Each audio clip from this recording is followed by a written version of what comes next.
Hello people, ఈ cool క్లైమేట్లో అలా సాయంత్రం వేడి బజ్జీలు తినాలని ఉందా?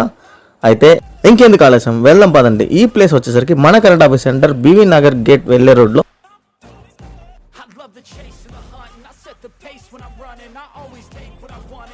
గేట్ క్రాస్ అయ్యాక అలా కొంచెం ముందుకు వెళ్ళి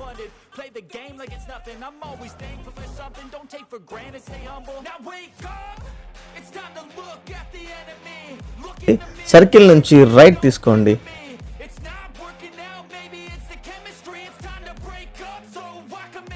అదిగోండి అక్కడే మన హర్యానా స్పెషల్ జిలేబీ. ఇక్కడ బజ్జీలతో పాటు వాళ్ళు స్పెషల్గా బ్రెడ్ బజ్జీలు, బెల్లం జిలేబీలు అండ్ ఆలూ సమోసా సర్వ్ చేస్తున్నారు. ఇంకా ప్రైస్ విషయానికి వస్తే 20కి 3 బజ్జీలు, సమోసా ఒకటి 15 రూపాయలు. ఇంకా మన స్పెషల్ ఐటమ్ బ్రెడ్ బజ్జీ 20 రూపాయలకే ఇస్తున్నారండి. ఇలాంటి మరిన్ని వీడియోస్ కోసం ప్లీజ్ సబ్స్క్రైబ్ టు ఎన్సీబీ, అంటే తెలుసుగా నెల్లూరు క్రేజీ బ్రోస్.